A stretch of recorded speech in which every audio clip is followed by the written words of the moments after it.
동그란 사람, 네모난 사람, 세모난 사람, 별난 사람. 사람은 다 틀려요.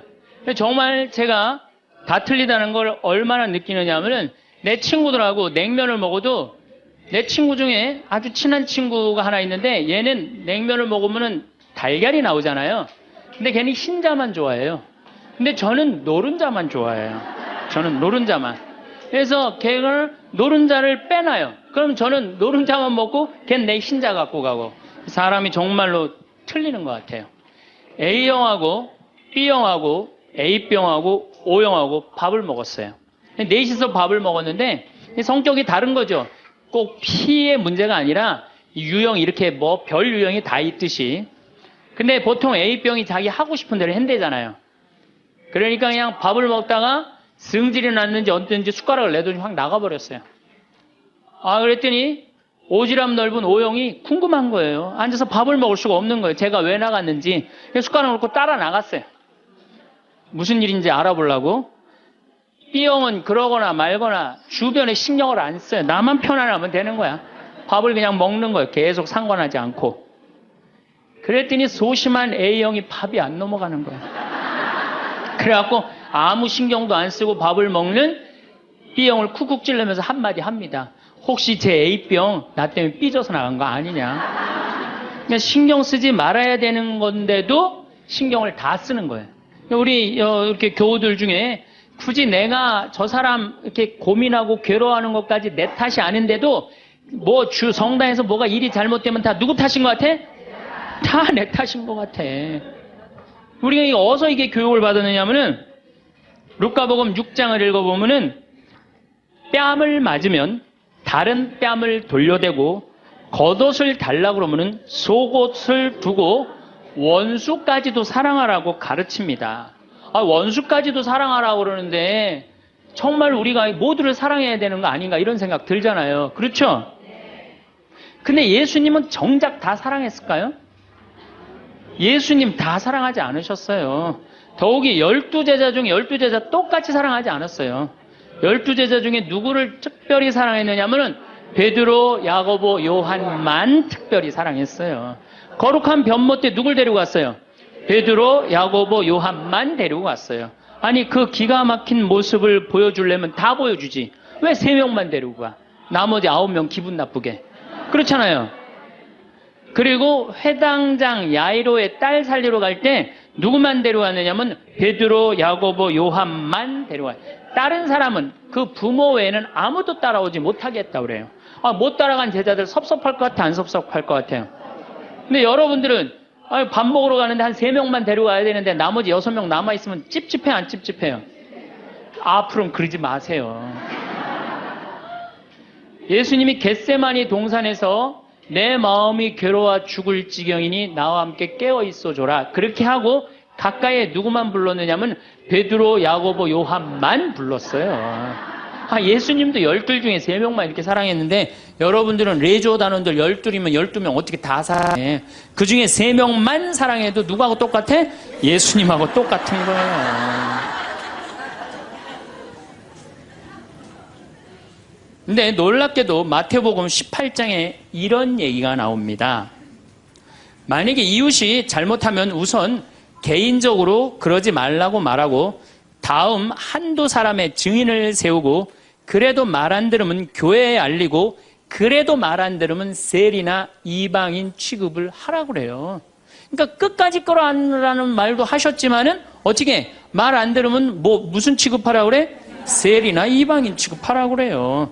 마태복음 23장을 보면은 바리사이파, 사두가이파, 성구갑 이마에 팔 놓고 다니면서 일반 사람에게는 무거운 짐 지어놓고 자기는 손 하나 까딱하지 않는 이들에게 회칠한 무덤, 독사의 족속이라고 욕을 해대요, 예수님이.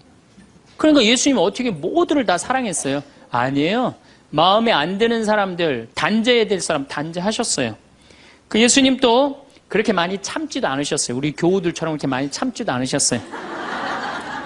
요한복음 2장에 예수님이 성전 정화를 하는데 너무 막 성질이 나시니까 어떻게 해요?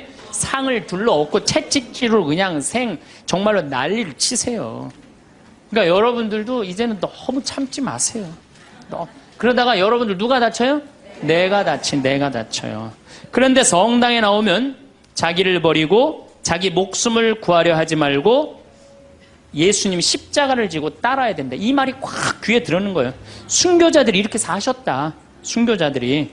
우리들도 하느님 제대로 믿으려면은 순교자나 예수님처럼 그렇게 십자가 지고 참아야 된다. 우리 또 선조들은 또 얼마나 대단해요. 막 피가 그냥 뼈가 튀어나오도록 맞으면서도 그걸 다 참고 배교하지 않고 하느님 사랑하고 그냥 그 사람들도 구원해서 기도했잖아요. 자기를 미워하고 남을 위해서 살아야 한다고 자기에게 어떤 일이 있더라도 주님께서 주시는 십자가라고 생각하고 참고 살아야 된다. 이렇게 우리는 이 말씀에 눌려 살아요. 이걸 뭐라고 그러냐면 십자가 컴플렉스라고 그래요. 십자가 컴플렉스. 나도 십자가를 져야 된다. 예수님이 손목에 못 박혔을 때 얼마나 아팠을까? 그거 그냥 심줄을 뚫고 지나갔을 때 얼마나 아팠을까? 발목 못 박히셨을 때 얼마나 아프셨을까? 그러니까 나를 죽이려고 애쓰고 웬만한 일은 주님은 주시는 시련과 십자가라고 참고 견디고 살면은 내면에는 기쁨이 하나도 없고 정신적 질병에 시달리는 경우가 많아요. 순교가 아니라. 그래갖고 그냥 우리 천주교 교우들은 이혼도 못하고 살아요. 남편이 그냥 맨날 술 먹고 때리고 빚지고 노름해. 도저히 아이들을 데리고 살 수가 없어. 그래갖고 그냥 구역장님이나 레조 단장님한테 상담을 합니다. 나는 정말로 이제 도저히 저 남편하고 못 살겠다고. 열심한 구역장님이나 레조 단장님이 한마디 해요. 아유, 데레사 자매, 십자가에 계신 예수님 생각을 해야지. 십자가에 계신 예수님 생각하고 어떻게 하라는 거야? 참고 살아라니까. 그러니까 참고 살려니 이 자매는 기쁨이 있어요, 없어요? 기쁨이 없는 사람들의 특징이 뭐냐? 선교를 못해요. 기쁨이 없는 사람들은 선교를 못합니다. 왜? 개신교는 정말로 막 하느님 믿으면서 기뻐, 즐거워. 그러니까 주위에 이제 막 세상에서 힘든 사람들한테 뭐라고 그러냐면 우리 교회 가자. 우리 교회 가면은 정말로 기뻐. 구원받을 수 있어. 정말 행복할 수 있어. 그리고 막 끌고 가요. 근데 우리 기쁨이 없는 천주교 교우들은 주위에서 힘들고 고통스러운 사람이 있으면은 성당 가자는 말이 안 나와요. 왜? 너도 한번 나하고 성당 가서 십자가 지고 한번 참아볼래? 이 말이 안 나오는 거예요. 그래서 우리 천주교는 참고 살아야 되기 때문에 신앙생활이 우울해요. 개신교는 기쁨, 찬양, 영광, 감사, 아멘, 알렐루야 이런 거거든요. 근데 우리는 우울해. 우리 교우들은 그냥 봄판공, 가을판공, 양심성찰, 십자가의 길, 참회의 절 이런 거란 말이에요. 그냥 기쁨이 없는 신앙생활. 여러분들 죽을 때까지 참고 사느라고 기쁨 하나 없이 우울하게 산다면은 이분은 아마 지옥 맨 밑바닥에 갈 가능성이 많아요. 단테의 신곡을 읽어보면은 지옥 맨 밑바닥에 많은 사람을 가둬놨어요. 그래서 이 사람들한테 물어봤어요. 이 사람들은 살아생전에 무슨 죄 때문에 지옥 맨 밑바닥에 왔습니까? 물으니까 안내하는 사람이 다른 죄가 아니라 이 사람들은 세상에서 살 때 하느님을 믿는다고 하면서 기쁘게 살지 못하고 늘 우울하게 한숨만 쉬며 산 죄 때문에 여기 왔다고 그래요. 그러니까 기쁘지 않은 사람들이 어디 가는 거야? 지옥 가는 거예요. 그러니까 이 세상에서 기쁘게 산 사람은 천당 가는 거고 이 세상에 우울하게 산 사람들은 어디가? 지옥 가는 거야. 그러니까 여기 있는 분들 중에 지금 내가 십자가 지느냐고 우울하고 이런 분들 어디 갈 가능성이 많아? 지옥 갈 가능성이 많아요. 그래서 우울한 사람이 가는데 아예 정해놨어요. 제 5억에 간대. 지옥 중에. 지옥 1억부터 9억까지 있는데 5억에 간대. 5억.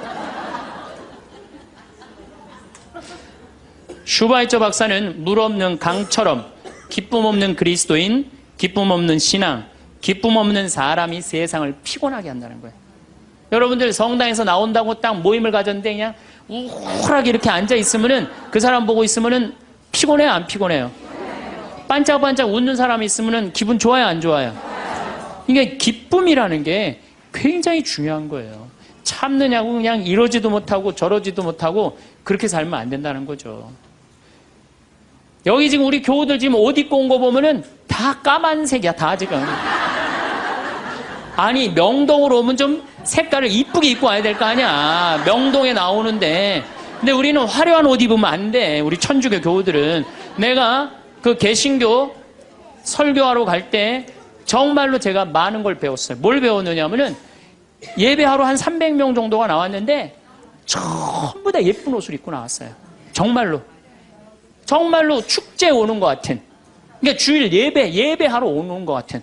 근데 우리 지금 여기도 지금 얼마나 까만지 몰라요, 지금. 그런데 예수님께서도 기쁨을 굉장히 강조하십니다. 저는 요한복음 13장, 14장, 15장, 16장, 17장, 18장 이거 여러분들 꼭 한번 묵상해 보세요. 왜 이걸 묵상해야 되느냐? 요한복음 13장에 예수님이 제자들의 발을 씻어줘요. 발을 씻어주고 최후의 만찬을 하세요. 그리고 14장에 뭐라고 그러느냐면은 성령께서 오실 거다, 내가 가도. 그러니까 성령을 보내주실 것을 말씀하시면서 당신이 아버지께로 가는 걸 기뻐하라고 그래요. 이제 곧 18장이면 잡히실 거거든요. 잡히실 것인데도 불구하고 예수님은 제자들하고 마지막 작별 유언을 하면서 기쁨에 대해서 말씀을 하세요. 기뻐해라. 요한복음 15장에는 나는 포도나무요 너희는 가지로다. 너희들은 나한테 붙어 있어라. 그래야만이 많은 열매를 맺는다. 이 말씀을 하세요. 근데 11장에 이런 말씀을 하세요. 내가 이 말을 한 것은 내 기쁨을 같이 나누어 너희 마음에 기쁨이 넘치게 하려는 것이다. 아니, 이게 오늘 저녁에 붙잡혀서 돌아가실 예수님 입에서 나올 말이에요. 그런데 예수님이 지금 돌아가심에도 불구하고 마음이 기쁘신 거예요. 그래서 내 기쁨을 너희에게 흘러 넘치게 하려는 것이다. 그러니까 죽기 전에도 기쁘셨던 거예요, 예수님은. 왜? 뭐가 열리니까? 천국문이 열리니까. 16장 22절에는 진리의 성령을 보내주실 것을 다시 한번 약속하시면서 내가 다시 너희와 만나게 될 때에는 너희 마음은 기쁨에 넘칠 것이며 그 기쁨은 아무도 빼앗아가지 못할 것이다. 구하여라 받을 것이다. 너희는 기쁨에 넘칠 것이다. 예수님은 장마다 말씀하시네. 13장, 14장, 15장에 걸쳐서 16장에 걸쳐서도 말씀하시고 17장에 아버지 이 사람들이 하나 되게 해주십시오. 아버지와 나는 하나입니다. 많이 들어봤죠? 네. 이 말씀 끝에 이렇게 말씀하세요. 지금 나는 아버지께로 갑니다. 아직 세상에 있으면서 이 말씀을 드리는 것은 이 사람들이 내 기쁨을 마음껏 누리게 하려는 것입니다.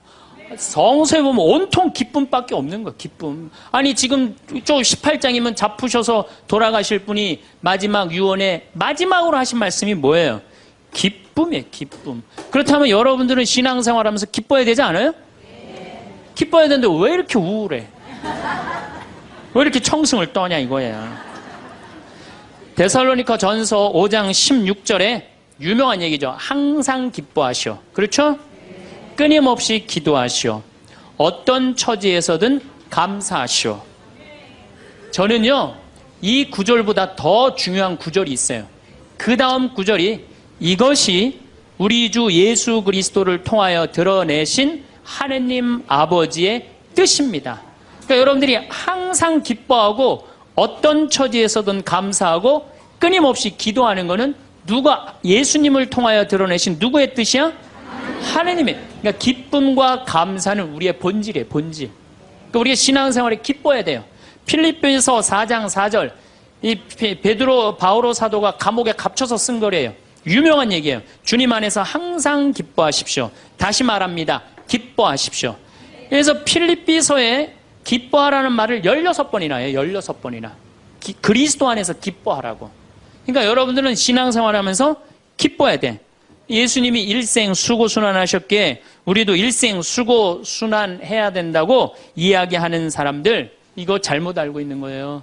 여러분들 신앙생활은 기뻐야 돼. 우리 천주교 교우들은 무조건 우리는 우울하게 해야 돼. 누가 강력하게 우리 가운데 앞에 있어? 십자가가 있으니까. 그러니까 성가를 들어봐도요 미쳐요. 이제 조금 있으면 대림절 시작되는데 대림절 때 내가 제일 복장 터지는 성가가 뭐냐면 구세주 빨리 오사 이 성가예요. 이 노래를 어떻게 부르느냐면 구세주 빨리 오사 어둠을 없이 하며 동정 마리아에서 탄생하옵소서 이렇게 부른단 말이야. 근데 이 노래는 이렇게 부르면 절대 안 돼요. 이 노래는 못 갖춘 마디로 시작해서 8분의 6박자야. 강량약, 중강량약. 이거 춤추듯이 불러야 되는 거예요. 어떻게 불러야 되느냐면 구세주 빨리 오사 어둠을 없이 하며 동정 마리아에서 탄생하옵소서 이렇게 불러야 되는데 우리 교우들은 어떻게 부르느냐면 원조들이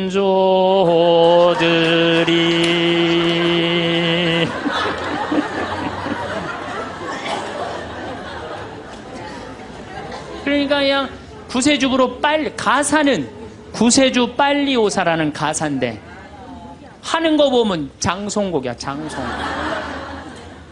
기쁨이 없는 거죠. 사실 저도 신앙을 키운 결정적인 동기는 십자가입니다. 중학교 때 성당에 가보면 나는 수원 조원동 주교자 성당에 다녔는데 십자가가 나무 십자가인데 큰 게 있었어요. 근데 그 예수님을 보면 너무 불쌍한 거예요. 어쩌면 우리를 사랑하시기에 저렇게 고통스럽게 지셨을까? 그냥 보면은 근데 우리 이 조원동 주교자 성당 옆에는 은퇴 신부님이 살았어요. 근데 어떤 신부님이 살았느냐면 하한주 신부님이라고 살았어요. 막 수염이 이렇게 하얀 수염이 나신 하한주 신부님. 이 신부님이 얼마나 무서웠느냐면은 우리 어렸을 때는 성체험할 때 그리스도의 몸은 아멘하고 혀로 내밀었잖아요. 혀를 안 내밀면 입 벌리라고 소리를 질렀어요. 그래갖고 그 신부님이 나와서 미사를 하면은 그 줄에는 아무도 안 갔어요. 다 보좌 신부 줄에 가갖고 다 성체험하고 그래. 근데 나는 중학교 2학년 때부터 신학교를 가려고 그랬으니까 신부님 집에 놀러를 자주 갔어요. 놀러를 가면 신부님 집 거실에 뭐가 써 있느냐면 님 쓰신 가시관이라는 시가 쓰여 있어요.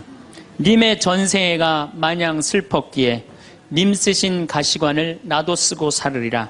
이튿날 님이 날 보시고 임이 보시고 날 닮았다 하소서. 이튿날 나를 보시고 임 닮았다 하소서. 이 세상 다할 때까지 당신만을 따르리라.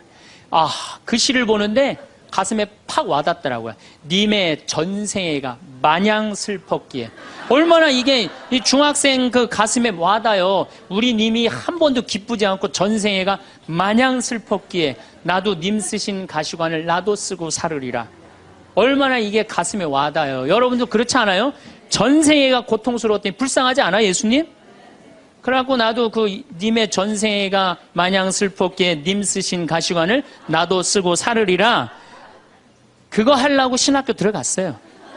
신학교 들어갔더니 이번에는 신학교에서 신상옥이라는 친구가 지금도 활동 열심히 하고 있죠.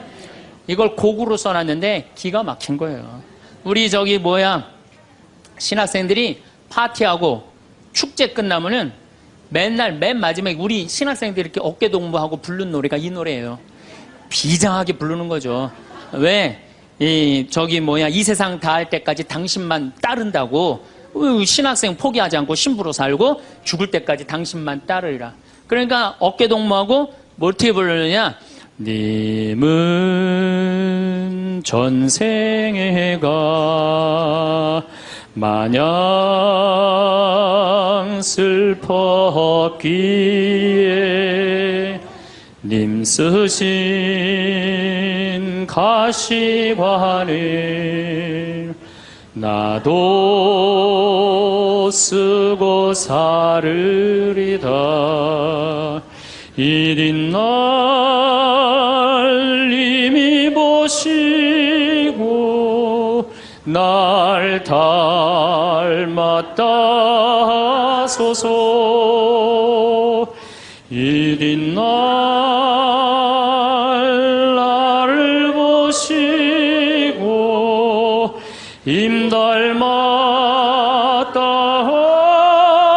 주옵소서. 이 세상 다할 때까지 당신만 따르리라.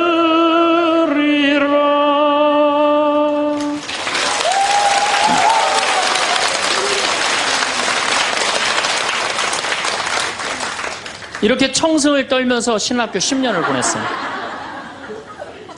신부가 딱 되고 보니 내가 내 관점에서 성서를 좀 읽어보니까 더욱이 강원도 생태마을 아름다운 자연에서 하느님이 창조해놓은 기가 막힌 자연에서 성서를 읽어보니까 우리 님께서 하나도 안 슬프게 사셨더라고요. 그리고 가시관은 언제 썼느냐 하면은 전생에 쓴 게 아니라 마지막 금요일 날 하루 썼는가, 하루밖에 안 썼더라고요. 전생애가 슬프긴 뭐가 슬퍼요. 예수님처럼 기쁘게 사신 분이 없어요. 성서에 예수님을 표현하길 뭐라고 그랬냐면은 예수님은 먹보요 술꾼이라고 그래요. 루카복음 5장 29절에서 30절에 나옵니다. 그리고 레이는 그분을 위해서 자기 집에서 큰 잔치를 베풀었는데 세리들과 그 밖에 많은 사람이 큰 무리를 이루어 그분 일행과 어울려 먹고 있었다. 그래서 바리사회와 율사들이 제자들에게 투덜거렸다. 어째서 세리와 죄인들과 어울려서 먹고 마시고들 있어. 그러니까 예수님은 늘 먹고 마셨던 게 일이에요. 세례자 요한하고는 정반대의 행보를 보내세요. 세례자 요한은 금욕과 고행을 하는 정신적인 지도자였어요. 마르코복음 1장 6절을 보면 사막에서 지내면서 낙타 털옷을 입고 들꿀을 먹으면서 지냈다고 그래요. 뭐 꿀 먹으면 좋은다고 그랬는데 꿀을 요만큼 하루 겨우 견딜 만큼 먹었던 거예요. 정말로 금욕을 했던 사람이에요. 그런데 이 세례자 요한하고 예수님은 정반대야. 그러니까 예수님이 뭐라 그래? 세례자 요한에서 먹지도 않고 마시도 않으니까 저 세례자 요한 보러 미쳤다고 그러고 내가 먹고 마시니까 나보러 마귀 들렸다고 그러고 그런다고. 그러니까 먹고 마시는 걸 당신도 인정한 거예요. 먹고 마시는 걸 참 좋아하셨어요. 예수님처럼 축제 좋아하신 분이 어디 있어요? 예수님은요 잔치집마다 쫓아다닌 분이 예수님이에요. 오늘 이 레이 집도 쫓아다녔죠. 바리사이 집 갔죠. 자케오 잔치 갔죠. 가나의 혼인잔치 잔치집 갔죠. 그 다음에 나자로가 죽었다가 살아나온 다음에 잔치 차리니까 거기 잔치 갔죠. 당신 항상 뭐라 그래? 당신을 신랑에 비유하셔. 혼인잔치 신랑에. 이런 축제를 좋아하신 분이 전생애가 뭐가 마냥 슬펐어요. 마르코복음 2장에 안식일에 미리삭을 잘라먹는 제자들을 꾸짖는 바리사이를 향해 예수님이 이렇게 말씀하십니다. 사람이 안식일을 위해서 있는 게 아니라 안식일이 사람을 위해서 있는 것이다. 사람이 행복해야 된다는 거예요. 그런 것 때문에 사람이 매달려서는 안 된다는 거예요. 그러니까 예수님이 우리한테 주고 싶었던 건 이런 기쁨이에요. 기쁨. 그리고 예수님이 우리한테 주고 싶었던 거는 행복이에요. 행복.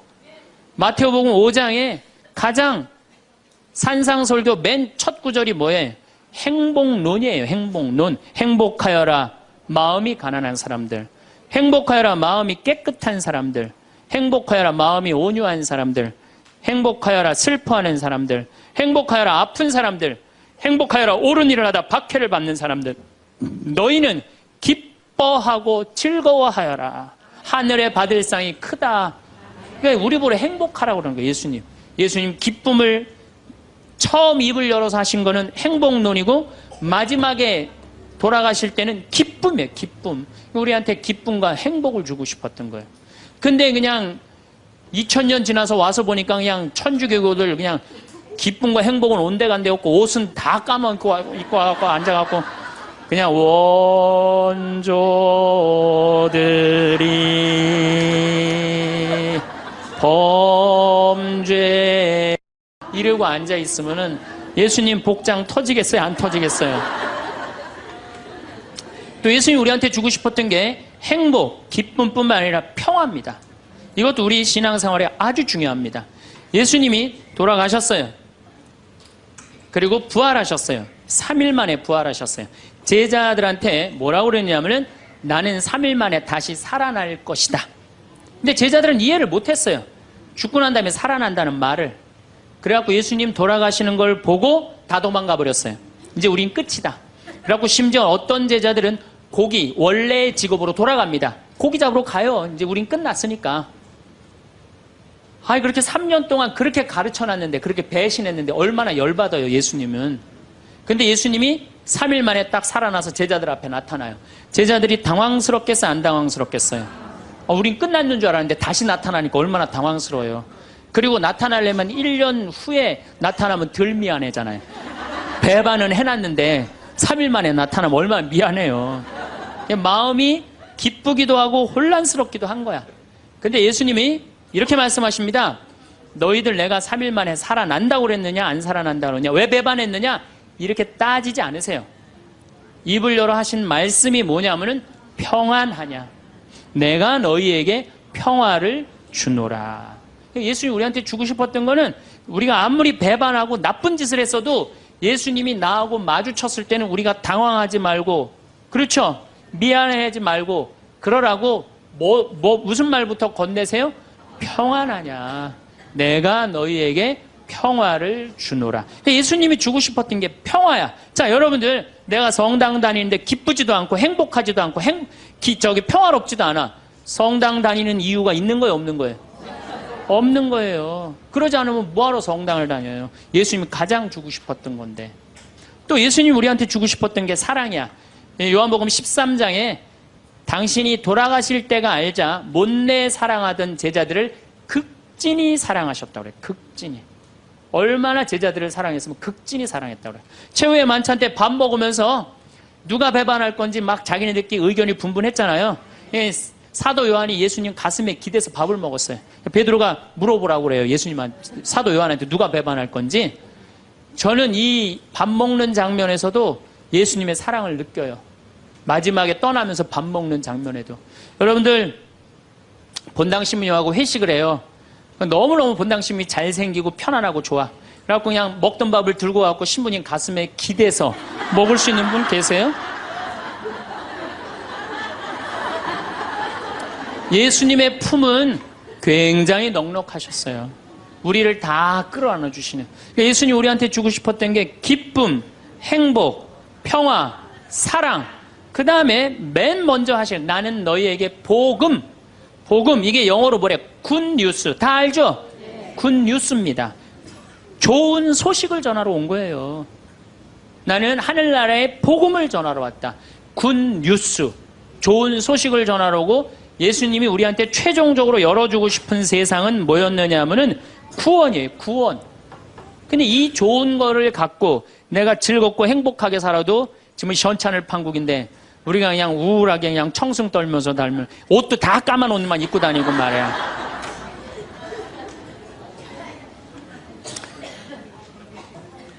그러니까 우울하다 보니까 받은 은혜 감사는 안 하고 아직도 뭘 그렇게 달라고 그래요. 개신교는 정말로 개신교 방송 한번 보세요. 다 손들어서 하느님께 찬양드리죠. 평화방송 보면요, 천주교 교들 보면 다 미사포 뒤집어 쓰고 땅바닥 다 쳐다보고 앉아요.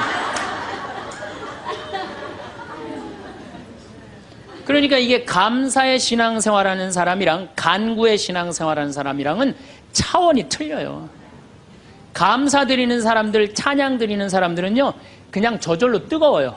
그런데 간구 기도하는 사람, 기도해서 복을 받는다, 이게 기복신앙이에요.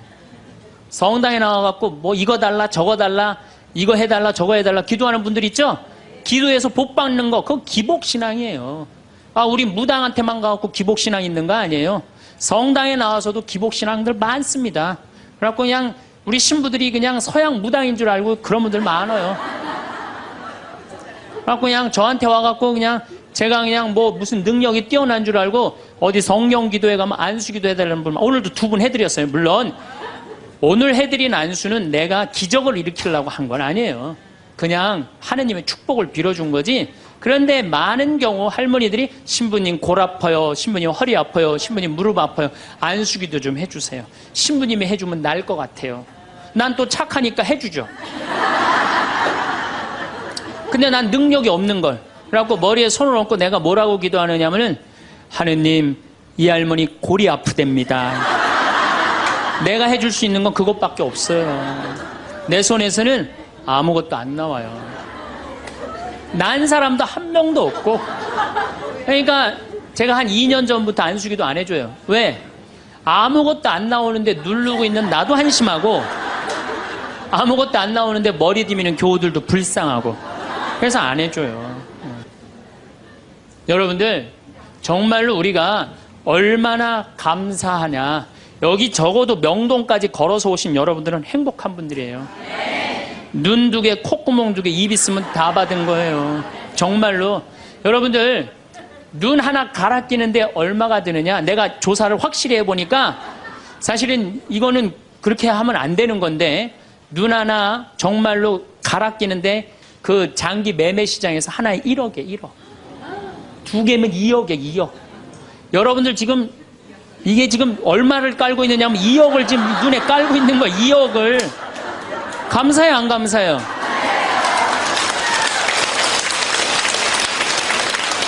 만약에 내가 아무것도 안 보여. 그래갖고 저 신부 얼굴도 못 보고 반찬이 어떻게 생겼는지도 모르고 명동성당이 얼마나 멋있는지도 모르고 그렇지 않아요?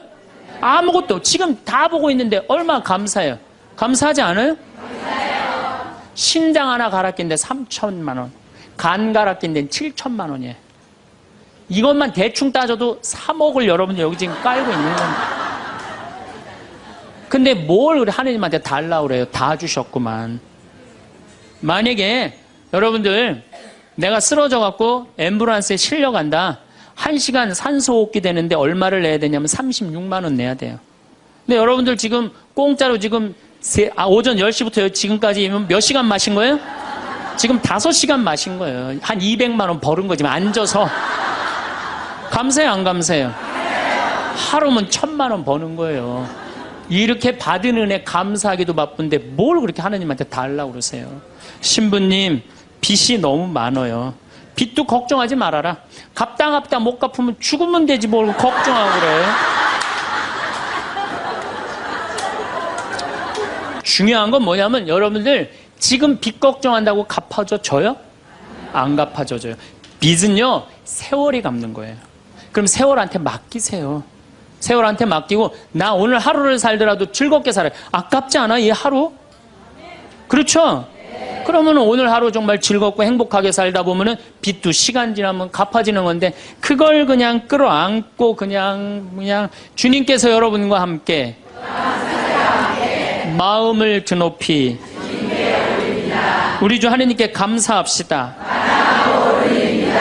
말로는 맨날 마땅하고 옳은 일이라고 그래. 말로는 미사 때마다 말로는 마땅하고 옳은 일이라고 그래. 주님께서 여러분과 함께 전능하신 천주 성부와 성자와 성령께서는 여기 모인 모든 이에게 강복하소서. 아멘. 미사가 끝났으니 가서 복음을 전합시다. 하나님 감사합니다. 떠날 때도 감사하다고 그래. 떠날 때도 성당 떠날 때도 감사하다고 그러고 정말 감사하느냐. 마음 안에 본질적으로 내가 2다리 있고 눈 있고 코 있으면요 여러분들 다 받으신 거예요. 근데 우리 천주교 교우들은요 감사하는 그 본질적인 게 안 되는 거예요. 이 하느님이 모든 거 내가 다 누리고 사는데 저는 그 지선아 사랑해라는 그 시를 보면서요 가슴이 정말로 미어졌어요. 이 이화여대 다니던 지선이라는 이 아가씨는 얼굴도 정말 예쁘더라고요. 그런데 술 먹은 그 차가 쳐갖고 오빠가 학교에서 데리고 오는데 불이 난 거예요. 그리고 11번을 수술을 한 거예요. 온몸에 화상이 입어갖고. 이 친구가 시를 썼는데 기가 막힌 시를 썼어요. 저는 짧아진 8개의 손가락을 쓰면서 사람에게 손톱이 얼마나 중요한 것인지 알게 되었고 1인 10여걸 해는 엄지손가락으로 생활하고 글을 쓰면서는 엄지손가락을 온전히 남겨주신 하나님께 감사해. 개신교 다니나 봐요. 하나님께 감사한다는 거. 손가락 8개가 다 없어지고 엄지만 남았는데도 감사하다는 거예요. 근데 여러분들은 지금 뭐야? 10개 다 있잖아요. 감사해, 안 감사해요? 이 엄지 2개 가지고 지금 박사학위 지금 과정받고 있대잖아요. 얼마나 대단해요. 더 기가 막힌 건 눈썹이 없어. 눈썹이 타서 없어졌는 모양이에요. 무엇이든 여과 없이 눈으로 들어가는 것을 경험하며 사람에게 이 작은 눈썹마저 얼마나 필요한 건지 알았다. 여러분들 지금 눈썹 있는 거 감사해, 안 감사해? 감사하죠. 온전치 못한 오른쪽 귓바퀴 덕분에 귓바퀴라는 게 귀에 물이 들어가지 않도록 하나님이 정교하게 만들어주신 거라는 사실을 알게 되었다는 거죠. 무엇보다도 건강한 피부가 얼마나 많은 기능을 하는지. 여러분들 지금 피부 다 갖고 계시죠? 그 친구는 다 타 없어서 피부가 없어요. 껍데기일 뿐 별것 아니라고 생각했던 피부가 우리에게 얼마나 소중한 것인지 알게 되었습니다. 그나마 남겨주신 피부들이 건강하게 움직이는 것에 감사했으며 하나님이 우리 몸을 얼마나 정교하고 세심한 계획 아래 만드셨는지 온몸으로 체험했습니다. 참. 하나님이 생명을 허락하신 이상 그의 생명은 충분히 귀중하고 존중받아야 할 삶입니다. 무슨 얘기냐? 여러분들 다 존중받아야 될 삶이에요. 내 꼬라지가 왜 이러냐, 내 처지가 왜 이러냐, 이런 생각하지 마세요. 사람들이 그런데요, 저러고도 살 수 있을까? 네, 이러고도 삽니다.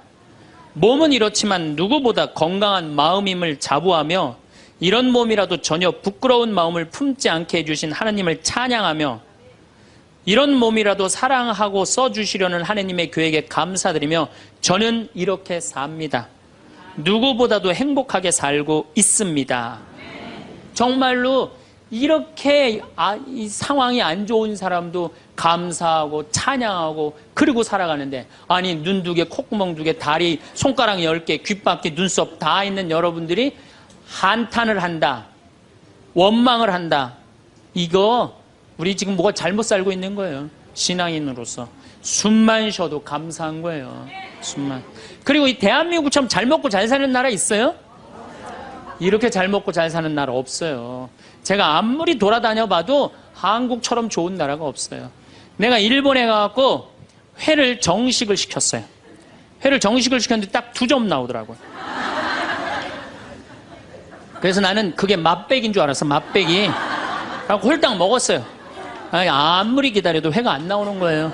그래서 가이드를 불러서 왜 회가 안 나오냐 그랬더니 아까 2점 먹은 게 정식이라는 거예요. 일본 아이들은 가서 보니까 2점, 3점밖에 안 먹어요. 제가 지난 2월 달에 미국 플로리다 쪽에 강의를 갔어요. 마침 근사한 식당에 초대를 받아서 스테이크를 먹게 됐어요. 야, 호텔에서, 그것도 그냥 회원만 먹는 호텔에서 스테이크를 먹는다고 그러는데 진짜 스테이크 요만큼, 그 다음에 감자, 콩, 수프, 땡이에요, 땡. 아무것도 먹고 났는데 배고프더라고. 거기서 배고프다고 그럴 수도 없고. 근데 한국에 돌아가갖고 우리 집이 수원이야. 수원 갈비집들 많잖아요. 그래서 갈비집에 가갖고 갈비를 시켰는데 진짜 갈비 나오기 전에 상을 이렇게 하나 들고 나와요. 반찬. 그렇죠?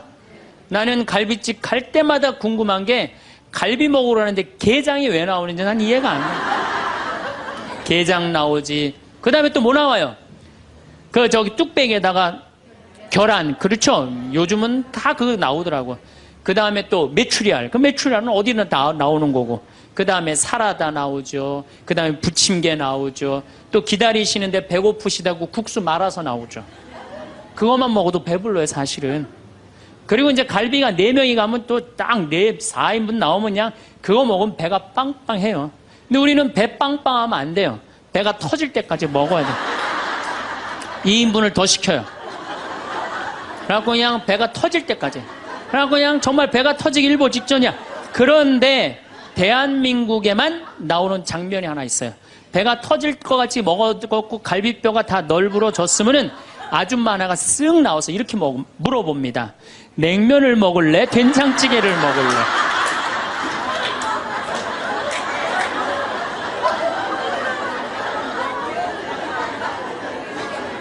국가적으로도 정말로 잘 나갑니다. 우리나라 자동차 잘 만들어요. 그렇죠?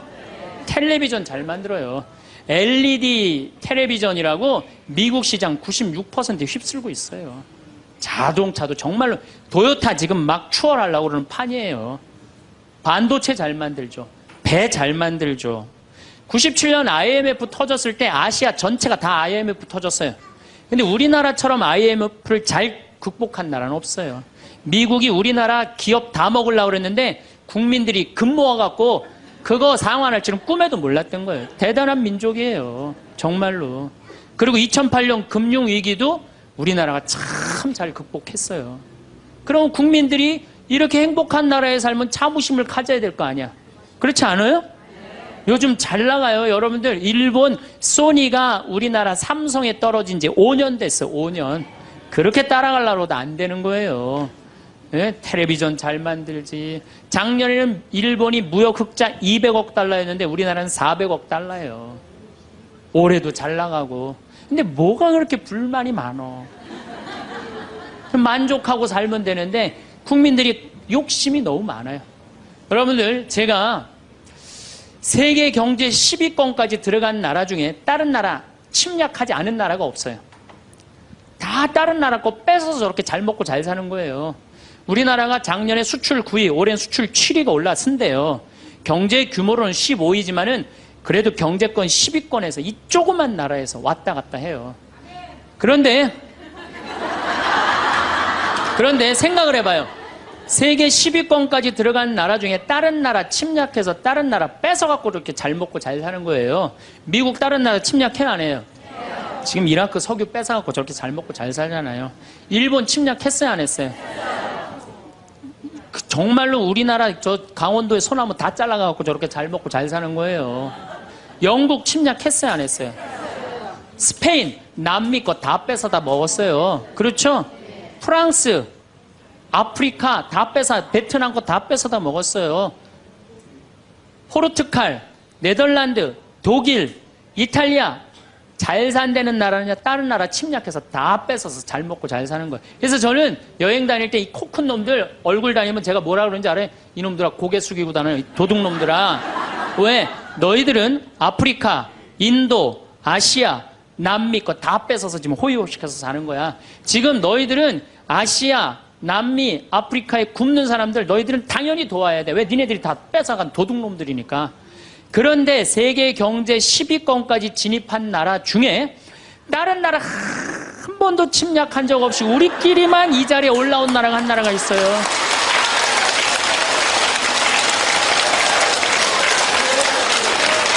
그게 바로 우리나라예요. 우리나라. 여러분들 정말로 저는 대단하다고 생각해요.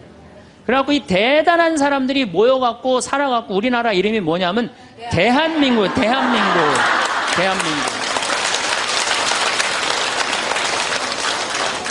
그러면 감사해야지. 행복해야지. 그런데 왜 176개 국가 중에 행복지수가 102등이야. 2007년 기준으로. 국민들이 욕심이 너무 많아서 그래. 감사를 모르고 나눌 줄을 모르는 거야. 이제는 먹고 살만 했으니까, 먹고 살만하게 됐으니까 이제는 우리 국민들이 자부심도 가지고 정신적인 성숙도 가지고 나눌 줄을 아는 이 단계에 이젠 들어서야 돼요. 근데 이걸 누가 해야 돼? 우리 천주교 교우들이 앞장서서 해야 돼. 근데 저렇게 맨날 이 까만 옷만 앉아있고 있으니 이거 어떻게 하면 좋아? 우리의 삶은 한 편의 긴 이야기와 같습니다. 그 이야기 속에는 수많은 만남과 헤어짐이 있고 기쁨과 슬픔의 순간들이 겹겹이 쌓여 있습니다. 우리는 저마다 다른 얼굴과 다른 마음을 가지고 이 세상을 살아갑니다. 마치 세상에 같은 모양의 나무숲이 하나도 없듯이 우리 또한 고유한 빛깔을 지닌 단 한 사람입니다. 들에 핀 꽃들을 한번 떠올려 봅니다. 장미는 장미의 빛깔과 향기가 있고 민들레는 민들레의 소박한 아름다움이 있습니다. 어느 꽃이 더 낫다고 말할 수 없습니다. 저마다의 모습으로 저마다의 자리에서 피어날 때 가장 아름답습니다. 사람의 모습도 이와 같습니다. 나와 똑같은 사람은 이 세상에 단 한 명도 없습니다. 생김새도 좋아하는 음식도 마음이 끌리는 것도 모두 다릅니다. 어떤 이는 아침 일찍 일어나는 것을 즐기고 어떤 이는 고요한 밤에 깊은 생각을 나누는 것을 좋아합니다.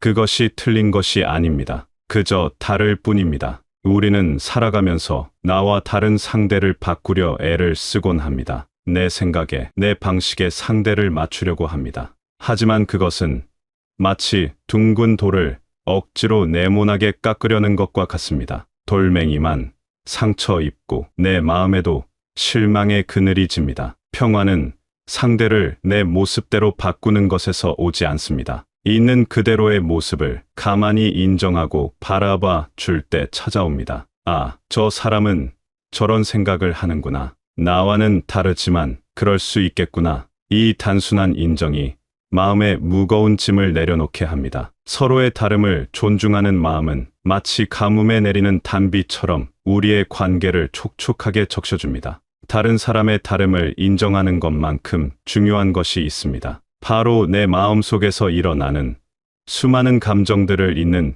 그대로 바라봐 주는 것입니다. 우리 마음속에는 맑은 날만 있는 것이 아닙니다. 때로는 걱정의 구름이 몰려오고 때로는 슬픔의 비가 내리기도 합니다. 그런 감정들을 억지로 몰아내려 애쓰지 않아도 괜찮습니다. 그저 내 마음에 지금 걱정의 구름이 끼었구나 하고 가만히 알아차려 주는 것만으로도 충분합니다. 하늘의 구름이 머물다 흘러가듯 마음의 감정도 자연스럽게 왔다가 흘러갈 것입니다. 우리가 생각하는 사랑은 어떤 모습입니까? 늘 따뜻하고 모든 것을 받아주는 부드러운 모습만을 떠올리기 쉽습니다. 하지만 진정한 사랑은 때로 단호한 얼굴을 하기도 합니다. 지혜로운 정원사는 나무가 더 튼튼하게 자라고 좋은 열매를 맺게 하려고 아픈 마음으로 가지를 쳐냅니다. 가지치기가 당장은 나무에게 아픔을 주는 것처럼 보이지만 결국 나무를 위한 가장 큰 사랑인 것과 같습니다. 잘못된 길로 가는 자녀를 보며 눈물을 머금고 회초리를 드는 부모의 마음이 그것입니다. 그 안에는 미움이 아니라 더 깊고 간절한 사랑이 담겨 있습니다. 때로는 아니라고 말해주는 용기, 잘못을 꾸짖어주는 지혜가 더 큰 사랑이 될 수 있습니다. 모든 것을 괜찮다고만 하는 것은 사랑이 아닐 수 있습니다. 무관심의 다른 이름일지도 모릅니다. 진정한 사랑은 상대의 영혼이 더 맑고 곱게 자라기를 바라는 마음에서 시작됩니다. 우리는 흔히 인생을 무거운 십자가를 지고 가는 고통의 길이라고 생각합니다. 기쁨보다는 희생을, 웃음보다는 인내를 더 가치 있는 것으로 여겨왔습니다. 특히 험난한 시대를 온몸으로 살아내신 분들에게는 기쁨을 누리는 것조차 사치처럼 느껴졌을지 모릅니다. 하지만 정말 그럴까요? 삶이 우리에게 원하는 것이 끝없는 고통과 인내뿐일까요? 길가에 핀 작은 풀꽃 한 송이에도 기쁨이 있습니다. 아침을 여는 새소리에도 기쁨이 있습니다. 따스한 햇살이 창가에 머무는 순간에도 구수한 밥 짓는 냄새에도 삶의 기쁨은 보석처럼 숨어 있습니다. 우리는 너무나 오랫동안 그 기쁨들을 잊고 살았는지도 모릅니다. 마치 기쁨을 느끼는 것은 큰 잘못인 것처럼 늘 근심하고 걱정하는 것을 미덕으로 삼아왔습니다. 기쁨 없는 마음은 메마른 땅과 같습니다. 메마른 땅에서는 어떤 생명의 씨앗도 뿌리 내리기 어렵습니다. 얼굴에 기쁨이 사라진 사람은 다른 이에게도 즐거움을 주기 어렵습니다. 오히려 세상을 피곤하게 만들 뿐입니다. 굳은 표정으로 희생만 강조하는 삶은 나와 내 곁의 사람들까지 지치게 합니다. 이제는 우리 자신에게 작은 기쁨을 허락해 주어야 합니다. 하루에 한 번 나를 웃게 만드는 것을 찾아보는 기쁨 찾기 놀이를 해보는 것도 좋습니다. 위대한 스승들은 우리에게 기쁨을 이야기했습니다. 이 세상을 떠나기 전 마지막 순간까지도 남겨진 이들이 기쁨 속에 살기를 간절히 바랐습니다. 너의 마음에 기쁨이 충만하게 하려 한다. 이 말은 우리에게 주어진 삶이 슬픔과 고통으로만 채워져서는 안 된다는 뜻입니다. 삶의 순간순간에서 작은 기쁨들을 발견하고 그 기쁨을 온전히 누리는 것이 우리에게 주어진 소중한 과제입니다. 그리고 그분은 우리에게 평화를 주길 원했습니다. 걱정과 불안에 떠는 제자들에게 가장 먼저 건넨 인사가 평안하냐? 였습니다. 진정한 평화는 어디에서 올까요? 그것은 소유에서 오지 않습니다. 더 많은 것을 가지고 더 높은 자리에 오른다고 해서 마음의 평화가 저절로 찾아오지는 않습니다. 오히려 더 큰 불안과 걱정에 휩싸일 때가 많습니다. 평화는 감사하는 마음에서 싹틉니다. 우리는 늘 무언가를 더 달라고 기도합니다.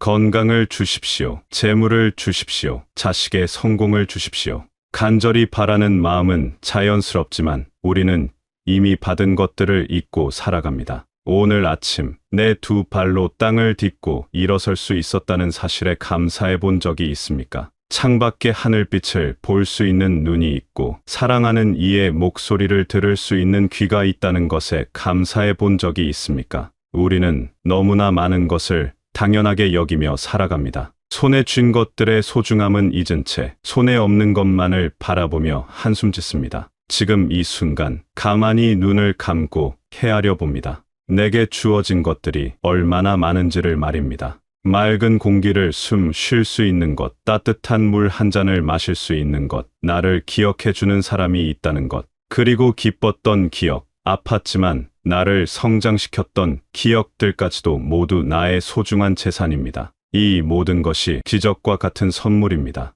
감사의 마음이 차오를 때 우리의 영혼은 비로소 평화를 얻고 풍요로워집니다. 대한민국이라는 땅에서 우리가 이룬 것들을 생각해 봅니다. 불과 한 세기도 지나지 않아 잿더미 위에서 이만큼의 풍요를 이룬 것은 전 세계가 놀라는 일입니다. 하지만 우리의 얼굴에는 어두운 그늘이 드리워져 있을 때가 많습니다. 물질적으로는 풍요로워졌지만 마음은 더 가난해졌기 때문입니다. 더 가지려는 욕심과 남과 비교하는 마음이 우리의 행복을 갉아먹고 있습니다. 이제는 우리도 받은 것을 나눌 줄 아는 성숙함이 필요합니다. 물질적인 나눔만을 말하는 것이 아닙니다.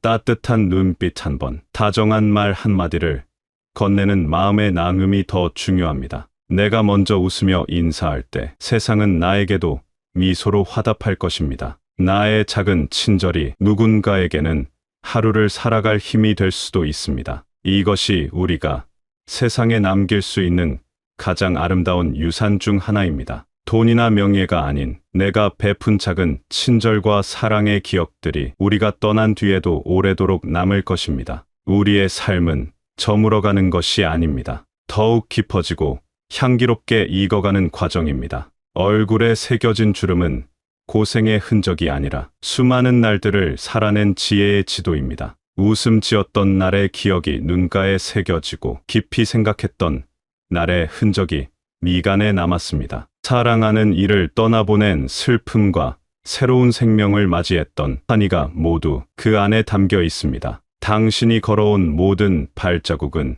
그 자체로 소중하고 아름다운 역사입니다. 이제 무거운 짐들을 내려놓을 때입니다. 특히 마음속에 오래 담아두었던 미움과 원망을 놓아주어야 합니다. 그것은 뜨거운 숯덩이와 같아서 손에 쥐고 있는 사람만 고통스럽게 만듭니다. 용서는 상대를 위한 것이기 이전에 나 자신을 위한 가장 큰 선물입니다. 나에게 상처 준 사람을 용서함으로써 우리는 비로소 과거의 상처로부터 자유로워질 수 있습니다. 지나간 날들을 후회하며 아파하지 마십시오. 과거는 바꿀 수 없지만 과거에 대한 우리의 생각은 바꿀 수 있습니다. 아팠던 경험은 나를 더 깊은 사람으로 만들었고 실수했던 경험은 나에게 지혜를 주었습니다. 아직 오지 않은 날들을 걱정하며 불안해하지도 마십시오. 미래는 신의 영역에 있습니다. 우리에게 주어진 것은 오직